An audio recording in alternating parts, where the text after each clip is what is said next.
All right, everybody. Welcome back to the show. This is the show with the most. This is the Kane Stevens Paranormal Super Show.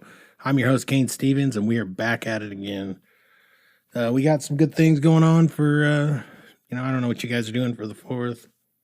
We don't really plan on doing a whole lot. It seems like the last couple years, we've had some fireworks fall down and kind of launch at the crowd, so our kids are basically horrified from them. So I don't think we're probably gonna take part, watch, and enjoy everybody else blowing their money out of the sky. But this year I don't think we will. So I hope you guys, this will be out before the 4th of July.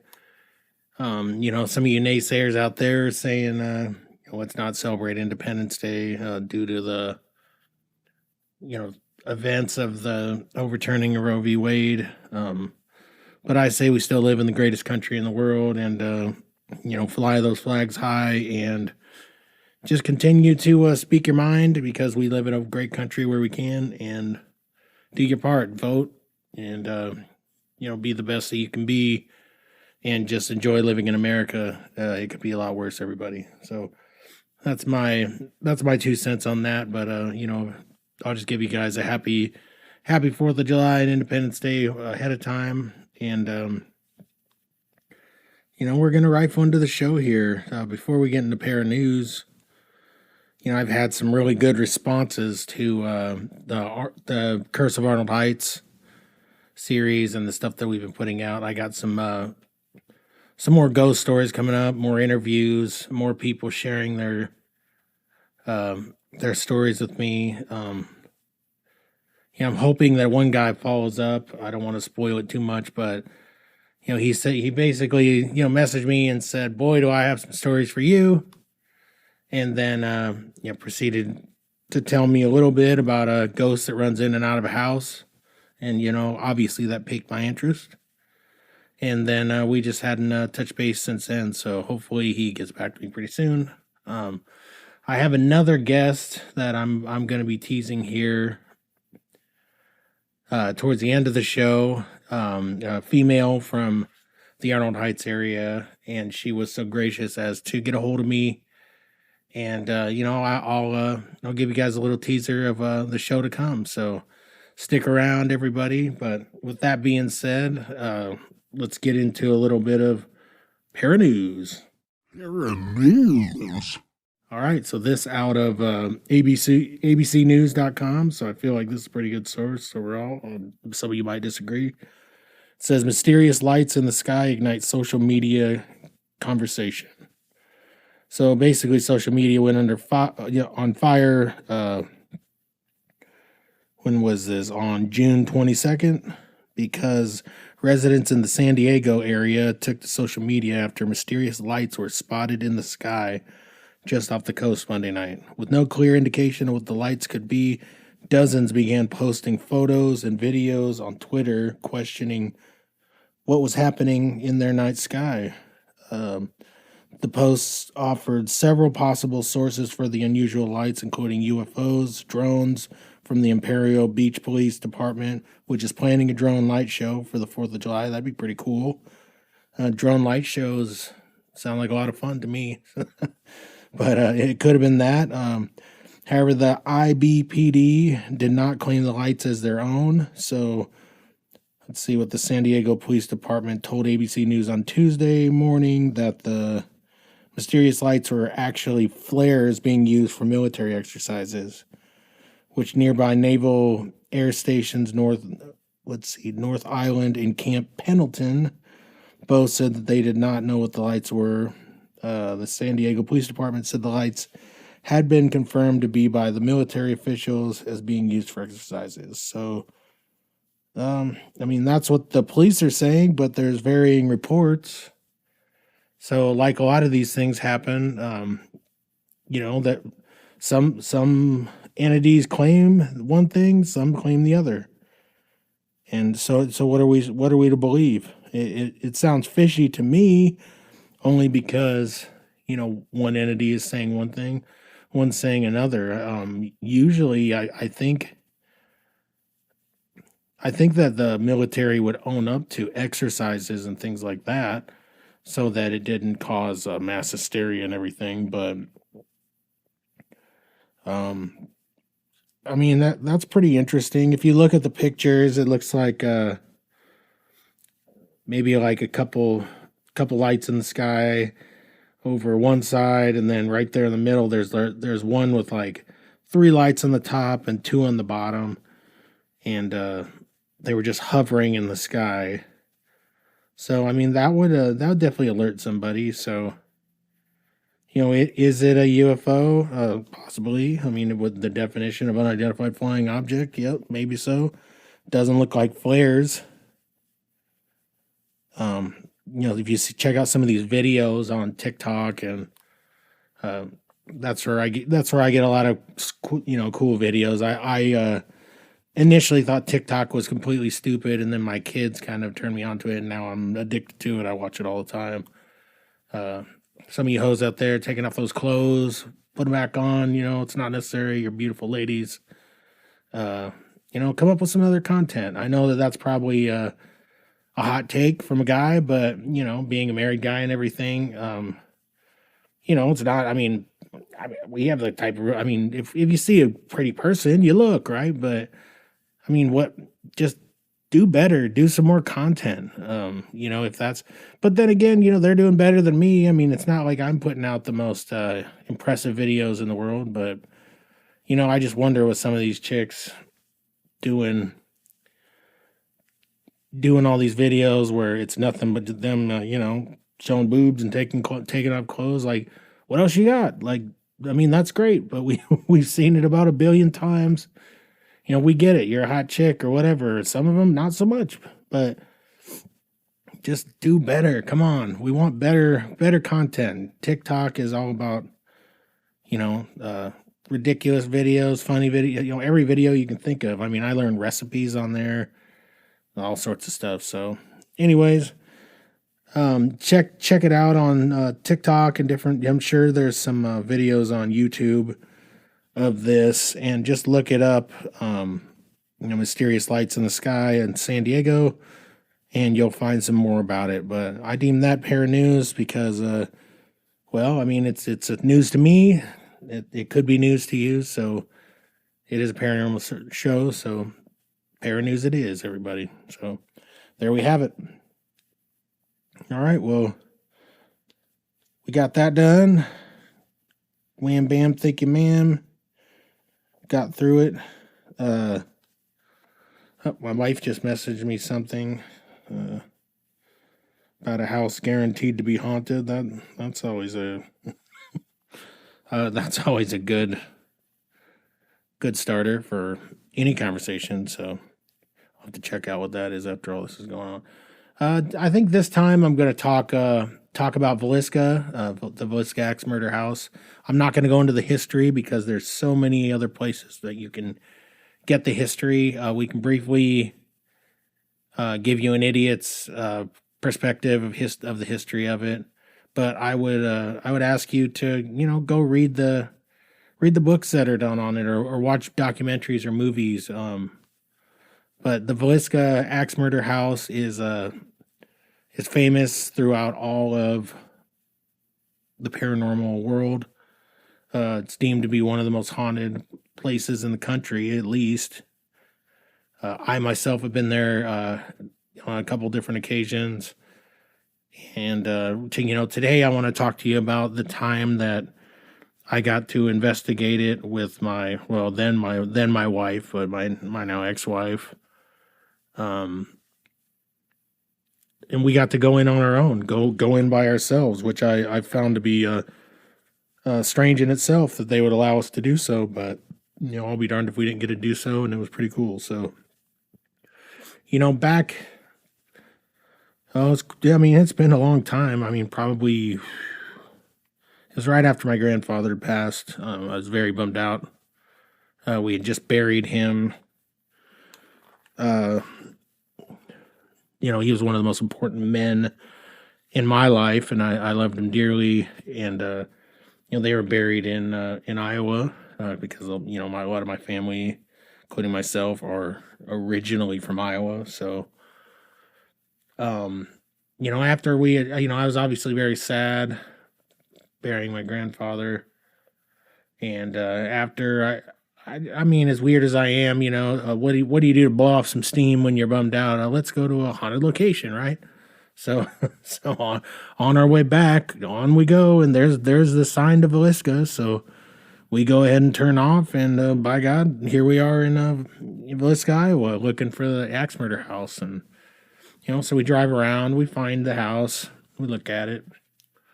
It looks ominous and very cool.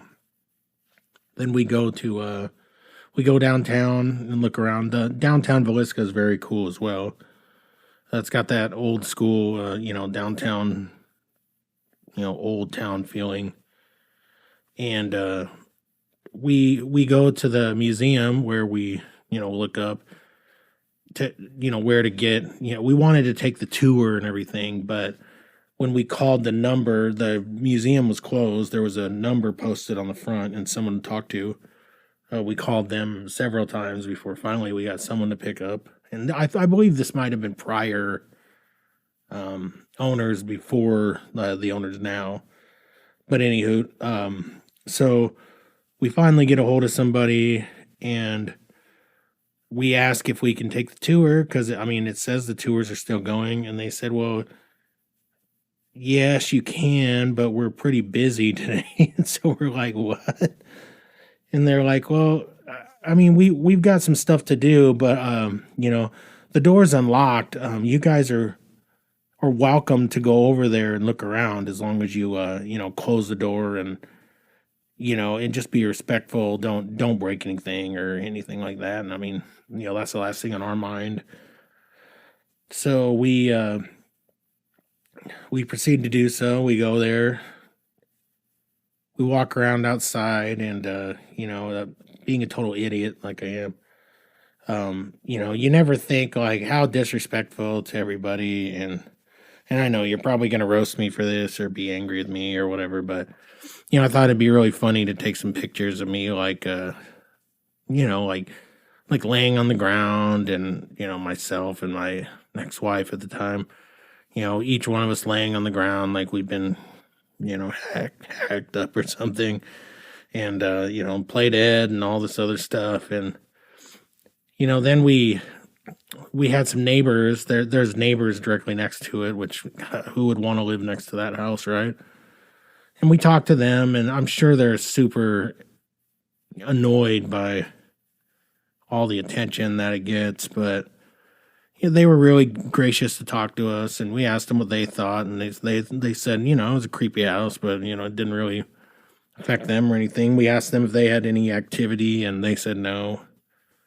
And, being a little bashful after they just caught us laying on the ground like a scene from The Shining. We got through it, and it was really cool to talk to them, so... We go up, we look around, and we finally go in. And man, it was just like I've been to many haunted locations. I've been obsessed with the paranormal and hauntings and ghost stories and all of that my entire life. And so we start walking around, and it's a super old house. So, here's a little bit of history. Basically what happened was, if you were completely cold, have no idea, then I probably should say something, right? But I would encourage you to look it up from someone way better telling it than me, because I don't have that much time per podcast. And, I just think that it would do it so much more justice. So look up the Villisca Axe Murder House. But anyways, basically there was a family that lived in the house.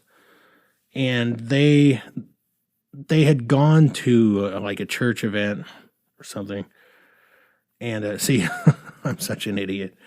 But they had their kids and then some kids that stayed overnight with them. I think they're maybe cousins or something. And they'd went to this church event and then came home. And what was it like? Early 1900s. And they the events that happened after that are straight out of a horror movie. Horrible stuff. You know, some people came over the next day. Nobody was responding, knocking. You know, pounding nothing. And you know, they go in and they discover a gruesome scene where every single person in the house had been hacked to death, had been, you know, axed to death, killed, placed in straight, you know, the mirrors covered, placed in certain positions. I know that, you know, some of the stuff that happened to the, you know, maybe like the women's body and stuff like that, and the girls was very disgusting. And you know, whoever did it was an animal. Um, you know, I would say possibly mentally disturbed, possessed by something, who knows, but every single person in the house was dead. So, um, yeah, I mean, awful scene. It was, you know, like the talk of the country at the time. It was they had different suspects that they had found, different people that they had put up on trial, and nobody was ever convicted of the crime, and so the killer was never found. So there you go. I mean, there's the crux of the whole thing. You know, certainly enough to cause a haunting. So I mean, imagine all that negativity and awfulness. So, anyways, so my ex-wife and I were walking through, and this place is like, I mean, it's set up exactly or roughly like it was when they lived there. You know, all original furniture, all sorts of that stuff. It's all there, and you know, there's no electricity in the house, so it's super dark. This day was pretty overcast, kind of chilly out, and you know, it was just the feeling of the house was electrically charged. Like you just felt like like walking in your parents' room when you're a little kid. You know, like feeling like, you know, I'm in someone else's space and they don't want me here. So there's different things there. There's dowsing rods, which you know, those are rods that are kind of like L shaped, and you hold them very loosely in each hand. And so you know, there's some crystals and some different stuff, so from probably different investigations and whatnot that they did. But I chose to do the dowsing rods. I didn't believe in them. I've never used them before. The only time I'd ever seen them being used was on an episode of Lassie, like 100 years ago. And I think they were like searching for water, or you know, like I don't know, they were doing something with him, and that was the only time. So you hold them loosely, and I guess if you find, uh, you know, some sort of energy of some sort, they'll do all sorts. They'll point, they'll cross, they'll do all sorts of stuff. So I was walking around the house, and nothing, and then all of a sudden, yeah, out of nowhere, they started pointing, you know, back and forth, left and right. I wasn't doing it. Like I was literally holding them as loosely as possible. I was skeptical that anything would happen. And so as I'm doing this, we start walking around the house. We go to the rooms, the bedrooms, and we notice that it's starting to point like all different directions. It's almost like it's leading us to different places. Um, so we would get close to the beds, and the dowsing rods would make an X. Boom. You know, like something's right here. Bang. Yeah, X marks the spot. You'd move away, and it would limply just kind of just back off. And you'd move back and do the same thing. So I thought to myself, oh, this is a nice parlor trick, you know. You know, they've got magnets or, you know, something under the bed. But it started happening in other spots that weren't the bed, you know. And the oddest thing about it, the thing that freaked me out personally, was that we began asking questions about the murders and, you know, if the killer's there and all this. There's a room up like an attic type room. And they believe that that's where the killer had hidden themselves while the family was at church, because I believe they found like cigarette butts and some different stuff in there when they were investigating. And man, when we got close to there, I mean, the dowsing rods were going nuts, and we're asking questions, and pretty soon the dowsing rods are starting to swing back, and the answer for the question, they're pointing directly at me, which I was freaked out by because I'm holding them loosely, like arms away a little bit. And I would ask a question, and they would just start swinging and pointing at me, swinging back, pointing back at me, swinging back, pointing back at me. And I mean, at this point, I'm pretty freaked out. I mean, I have a pacemaker now, but I didn't have anything like that then. I didn't have anything with me that would cause it to point at me in that manner. It was just, it was really strange. And when we got, like I said, when we got close to that attic area, it was extremely creepy. Like, it felt so heavy in that area. I mean, it felt like someone was pushing you back, like pushing you out of there. Something was angry.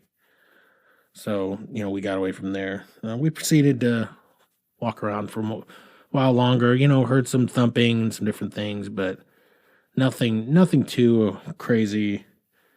But it definitely there's definitely something going on there. It's a feeling that I've gotten when I've been at other places that I know are haunted, for sure. Some that I didn't know at the time were haunted, but I was getting those feelings. And it must just be some sort of electrical charge or something that comes off of whatever these are, whatever it is. But Villisca, it is a very cool town. The Axmitter house has since been redone. It's been they've kept it about the same inside, but they've created when we were there, they were like tearing out like some old brick and stuff like that. And I don't want to get in trouble, but I mean yeah, we might have taken a brick, like a piece of brick that was thrown in a pile. And I don't know if any negativity has followed me after that. A lot of strange stuff has happened since then. I doubt it, but it is something. It can happen. It's not the first time that paranormal stuff has been around me, or me been around a haunted house or anything like that. But I mean, it's definitely not good. I had it for the entire time that I was married to my first wife, and a lot of negativity and a lot of bad stuff happened after that. I don't attribute it to that. That would be dramatizing the situation, and I hate that, so I'm not going there. But there is something to be said about the different items that you get from extremely haunted places and their negativity and what follows. I would not suggest it to anybody. Don't do it. I don't know where the brick is now, but I can assure you that I don't want it, and I wish I hadn't. So, I have enjoyed learning a lot about Villisca. I just don't want to, like I said, I don't want to share the history wrong to people just by retelling and reading off of a, prompter, or reading off of my computer or whatever. I would rather you do it on your own. Like, you find what happened in your own way if you don't know, and you come across your own assumptions. And I would invite you to go there. If anybody's interested in going to Villisca, especially if they want to go with me and do a little investigating or whatever, I would love to set that up. I would love to do that. I know my sister, I had missed an overnight there. They ripped up some stuff in the back, and then now they have this big barn like deal, and it's an area where you can stay. So you have to schedule to stay there, and you have to, you pay, decent rate to stay overnight and investigate and all that. But you're allowed to have so many people and all this. And I had an opportunity where I could have stayed the night there and investigated with my sister and some of her friends. My sister's 10 years older than me. And for, I think it was work reasons, I couldn't make it at the time. And I really regret that, because they got some pretty decent evidence. They got a nice Class A EVP of somebody answering their questions. And, all those people were basically skeptics when they went there, and when they left, they were pretty much full-blown believers. So I would say that is a true testament to what this place is. So check it out for yourselves. Do the tour. Oh, there's my dog going nuts. Who knows why?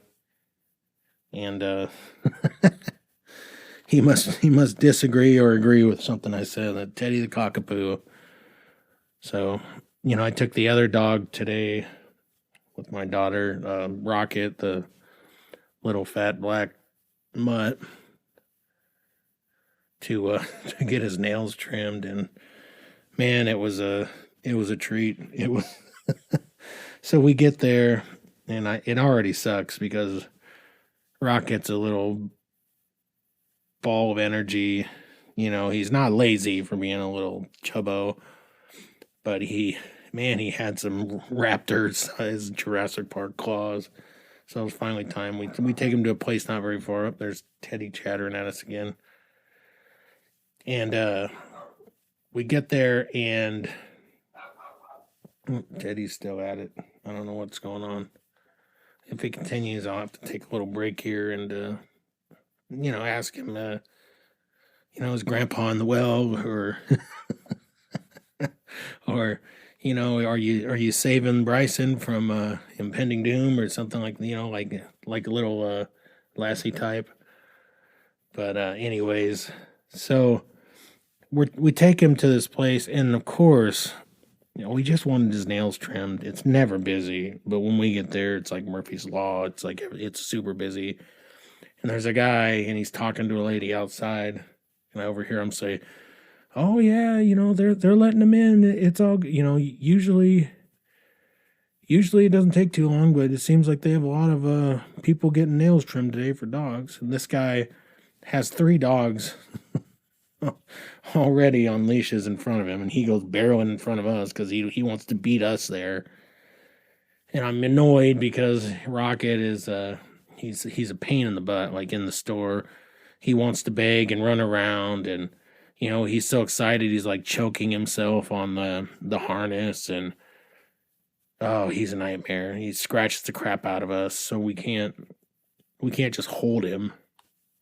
And so you basically, you gotta be a little stern with him, just kneel down, tell him he's a good boy, and calm him down, and basically kneel down like a major league catcher for 15 minutes while this guy gets all 3 of his dogs' nails trimmed. So I'm waiting somewhat patiently. This guy gets done with a couple of them, takes them outside. I'm like, oh, thank goodness, he's probably pretty close to being done. This guy comes back with like 1 or 2 other dogs, and I'm like, oh, give me a break. Like, am I really going to have to wait for this guy and his 40 dogs to get all of their nails trimmed? So they were so gracious as to let, the lady comes up. Big shout out to Pet Central Station here in Lincoln, off of 48th and Highway 2. And she said, "Well, sir, can we let these guys get their dogs nail trim real quick, because their dog looks like he's a little bit less patient." Because Rocket was just, everybody was, oh, he's so cute, and and he stands on his back legs, and he like paws with both paws like nonstop, and yeah, it's cute, but it's annoying when you're getting scratched by him and he won't stop. So they get us in finally. And we got her done. They kind of rushed through it because they got a bunch of nails to trim. So I'm sure that my wife's not going to be thrilled, because it's probably like 3,000 times sharper now because they didn't grind them. But man, we just can't do it. Like it's it's hard. Like, so we've cut our dog's nails before, but we've also cut too deep, and like the dog was bleeding and stuff, and that's really scary and freaks out, especially with the white dog because you get some blood on his fur, and it's terrifying. Looks a lot worse than it is. But we're just not very good at it, and the dogs are a pain in the butt. So we got it done, did our thing. So a big shout out to Pet Central Station here in Lincoln. I'm sure they're not listening, but if they are, you never know. They could be part of the millions and millions of those listening at home. But we'll hope that they're listening. So, anyways, maybe I'll get a discount from them. That would be cool. So, if you're listening out there, ladies, why don't you give us a discount? Nope, Teddy agrees. He's just yelping again. I wonder what the heck's going on. Look at something here. I don't see anything on the Ring camera, so it's hard to tell. He's a pain in the butt. But so getting back to Villisca, I completely digress in all of this. I can't say that the only thing that was paranormal was my relationship, with my ex-wife at the time, because you know what, at that time it really wasn't it wasn't all that bad, I guess. So, in respect to my first daughter, who I love very much and everything, it was cool to have the experience, even if it was with her. So, I deem it, it's pretty decent trip. I'd like to go with my current wife, but I don't know if I know she's interested. Like she's gone to some places with me here in Lincoln.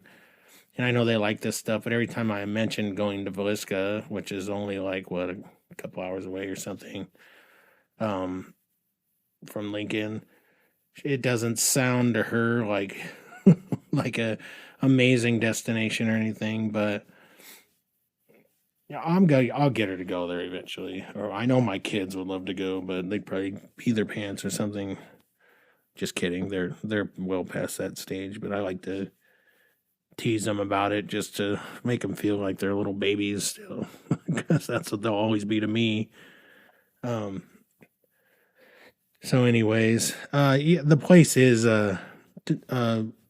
definitely haunted. I mean, there's so much evidence from Villisca.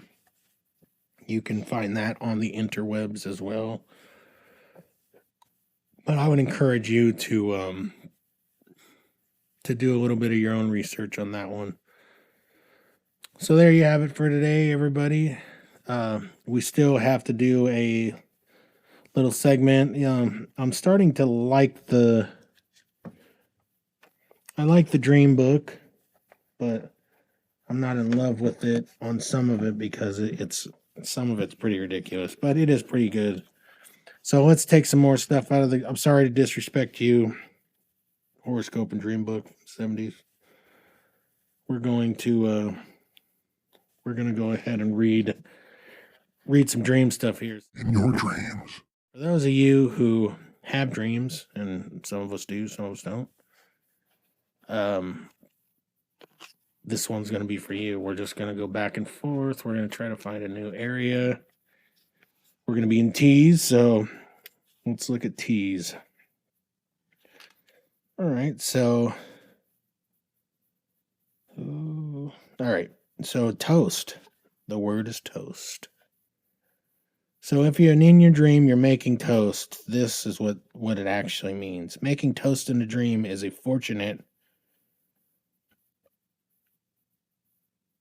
augury, Augury, a word I've never seen before in my life, unless you allow it to burn, in which case it predicts great annoyances. So, so it can be fortunate, or if you allow it to burn in your dream, then it's predicting something's going to be very annoying to you.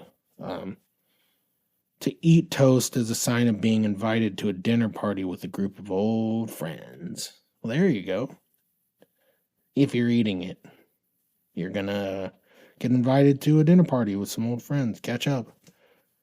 To butter your toast in your dream will bring increased expenses.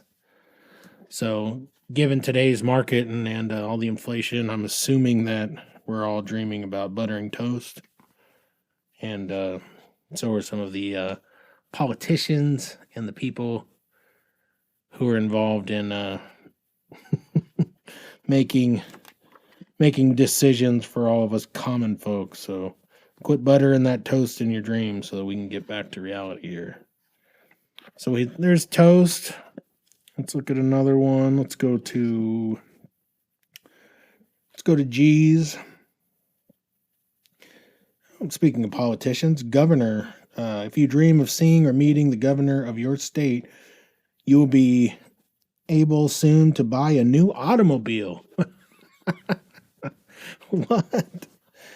Oh, I've never dreamt about my governor and the current governor here in the state of Nebraska. No offense to everybody who likes him, but not a big fan. So I have never dreamt of him. It would be more of a nightmare. So, in my estimation, it's been a nightmare the whole time that he's been governor. But I digress. Hate me if you want. That's okay. We all have opinions. So if you dream of seeing or meeting the governor of your fine state, including ours here in Nebraska, you will be able to buy a new automobile. So that is a positive. So maybe, even though I haven't had it or nor do I want it, I could take a new automobile. So, it doesn't say how you're getting the automobile. Maybe someone's gifting it to you or something. So bring it on. I say bring it on. Who knows how long my 2006 Honda, van is going to last. But man, this thing is still going after well over 200 and some thousand miles. So fingers crossed, keep it up. Got to keep doing that. So there it was, everybody. There was you can hear the pages right now. Ooh. Smells like an old book, looks like an old book. It's a pretty cool book overall.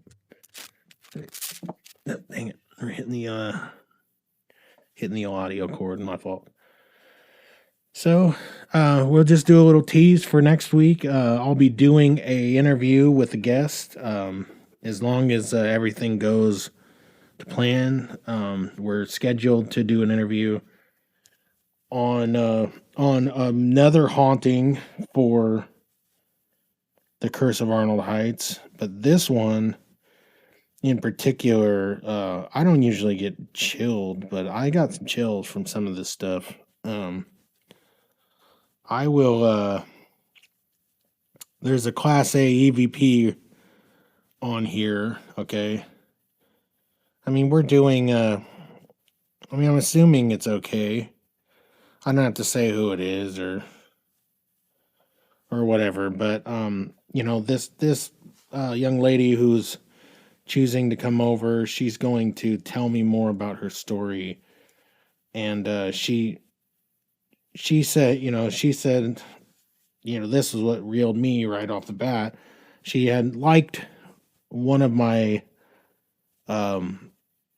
episodes that I did with Bryce Aldridge, which a lot of people are liking that episode. So thank you guys so much for listening. And thank you once again, Bryce. But she said, well, get ready for a long story.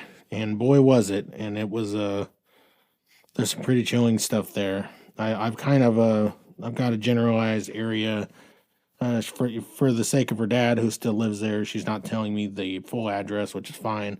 And we won't be telling you either, but we can tell the area of somewhere off of 54th and West Vance Road in Air Park. So you do the math, but I'll just do a little teaser here. Let's see if I can get the audio to come up.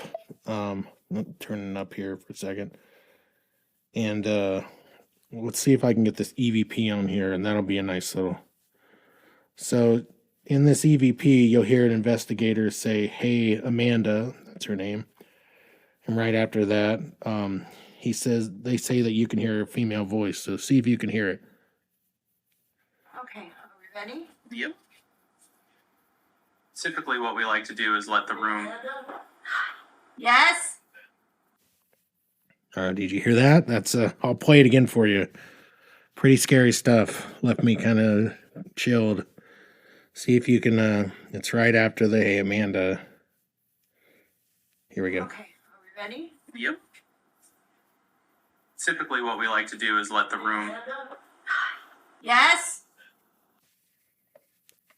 So you tell me before the episode. We'll play it again next week too, as we're doing the interview. So I want to get her. I want to get her thoughts on, because it sounds like she answered something. So if she actually heard that and responded, or if she was responding to something else. But I can't wait for the interview. It's going to be awesome. The story is very chilling, and it's once again par for the course on the neighborhood of Arnold Heights and the airport area. Because I'm telling you, folks, please listen to me for once. Please, I'm writing a series of ebooks right now to be put on Amazon. For now, hopefully, if they do well, I can get them, printed and all that. But I'm doing some of these ghost stories, doing dramatizations, so to speak. Names change, but the stories, roughly the same. It's kind of like watching a haunting on, the Travel Channel, which is one of my favorite shows. But in book form. So I look forward to getting that out eventually here. And if I don't, then maybe I'll just read some on air, just read my stories and see what you think. But anyways, I can't wait for the interview with her. She's coming to the, beautiful Shoe Line Records here, and we're gonna do this thing. So I'll have it out fresh off the presses as soon as I can get it all chopped up. And I'm one man band, everybody. I do it all because, just because. I mean, nobody has the drive like I do. It seems like, even when I don't feel good, I still do this stuff. It keeps my mind off of things, health, this, that, and the other thing, and pushes me along. So I look forward to that show, and I know that you're going to too. So tune in next week for another chilling edition of the Curse of Arnold Heights series with Amanda. Just keep tuning in, everybody. Keep this thing going. Keep the word of mouth alive. And, hopefully we can make this show a success. It's all because of you guys, and it's all with your help that it happens. So I want to thank you guys for listening once again. This has been another great show, and I really appreciate you guys. So it's been real, it's been fun, it's been pretty fun for me. So I hope it was for you. I hope you guys tune in again, and thank you guys for listening. Good night.